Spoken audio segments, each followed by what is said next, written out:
Thanks very much.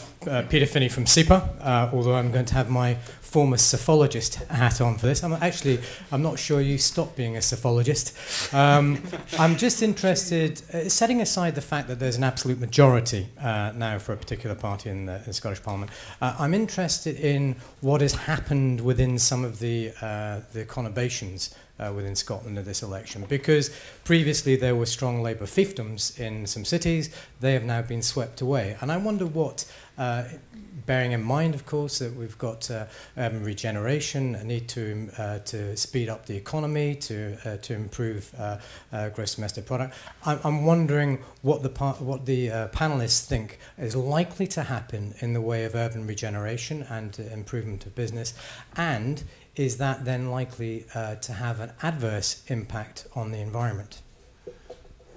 Alison, how do we go about that whole issue of stability, growth? How do you define stability and growth and economic progress, and at the same time do it in a sustainable manner? I think, I'm Edinburgh born and bred. I've lived here all my life, and I'd say sort of, maybe the first 9-10 years of my life in two of the cities, probably it's fair to say, least attractive housing estates. And I really don't feel that they have improved markedly.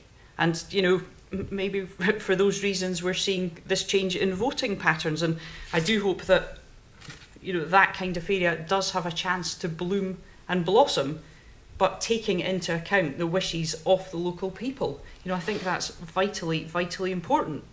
But surely in this day and age, we should be able to move forward and improve these conurbations in a way that is sustainable and is environmentally friendly.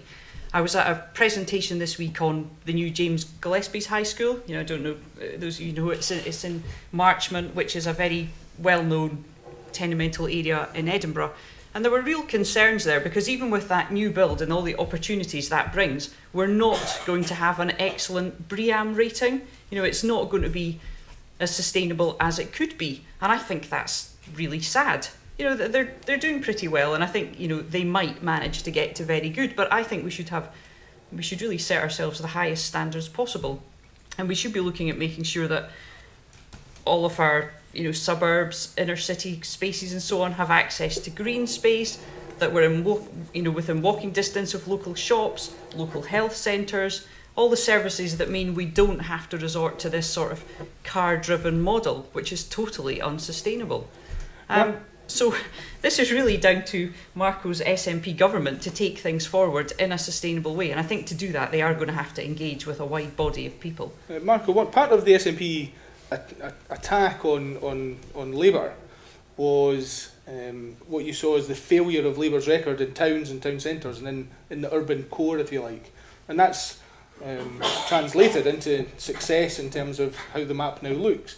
How do you translate that success into empowering local people, from one of the earlier questions, and driving regeneration in these areas in a way which is going to be sustainable both from an environmental perspective and from a community perspective? That is a huge question, and regeneration is not easy. It's something that has been grappled with by governments across the world with varying levels of success. In part, you get to a situation where you're inheriting a large urban environment that has had quite backward policies for many years, things that have been disincentives to proper, healthy, sustainable development, such as the growth of out-of-town shopping and employment patterns that have been militating against permanent build-ups of income and capital and people actually owning their properties and just feeling a sense of ownership over their areas. So just come back on the shopping, the out-of-town shopping. Is Tesco tax coming back? I don't know, you'd have to ask John Swinney about that. Would you like Tesco tax to come back? I actually wrote the initial policy paper that suggested it and went up to civil servants. But yes, I would quite like to have the Tesco tax back. That's not something you're supposed to admit to as a former staffer, but let me have my moment of vanity here. Absolutely. Yes, I think the Tesco tax would have been a great policy. Again, it was a situation where the three main opposition parties united. if we're going to support small business, if we're going to have flourishing high streets, then we don't just need to reduce the tax burden on the small businesses as we have. We also need to make sure the larger successful retail businesses are paying their fair share, and I'd like to see that entrenched across the whole public policy area. And Willie, the Lib Dems' position on Tesco tax or variation of? Yeah, we weren't convinced it was going to have the desired effect that the SNP were intending. So Do you like the principle? No. No. Because? But actually, let me talk about welfare reform, because I think one of the talk about some welfare reform is actually, I think, the root of many of the problems that are in communities, because I think we too often focus on buildings and spaces. Buildings and spaces are a crucial part of all this, but that's doing things to people rather than people taking ownership of their own lives. And I think some of the welfare reform proposals that are coming from down south are actually quite good. The single form of payment, so people can easily move from unemployment to employment and back again if they need to without the cash flow problems, the whole work programme stuff. Some of the other things are difficult, you know, the overall budget's having to be reduced and that's difficult, but the new structure is really good and it might enable people to get up and get on in the world rather than being trapped on benefits, and many people are trapped. I met lots of people in Dunfermline who are exactly in that bracket. So we've got to release these people, and then I think a lot of the rest of it will follow because the investment will be there if people are working. And that then we can look at place and environment and all the rest of it, which, you know, I don't disagree with my two colleagues here. But welfare reform, I think, is a central part of all this because we've got so many communities that are just dependent on the state and are not taking charge of their own lives. Okay. Can I come in on that just yeah, sure, very Marco. briefly? There were very good words from the Conservative government originally on welfare reform, but poverty trap, the fact that you can find yourself going into a part-time work and actually find yourself worse off. Addressing that is something that there would be very, very wide support for.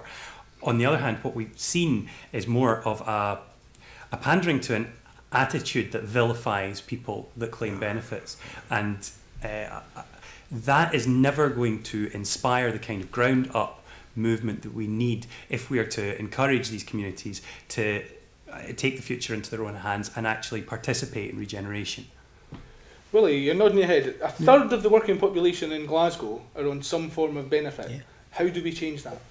By allowing it, making it easier to go from unemployment to work, by making sure that you've got a single sort of payment. So you either, the HMRC will either pay out the benefit or receive the tax. So you don't have that cash flow problem when you go back into unemployment again, because people can wait for 5 weeks. And I met lots of people who were worried. I don't know if this job's going to work. I don't know if it's going to be there for me. It's going to work for me. So I might just be back in unemployment again. And I'm not prepared to take the risk of 5 weeks without money. And that was a huge barrier for large numbers of people. I mean, all of it is partly dependent on the economy, whether we manage to get the economy moving again. So we need to have the jobs there at the end of it. But we need to have the system in place that allows people to move easily from unemployment to work. That's crucial.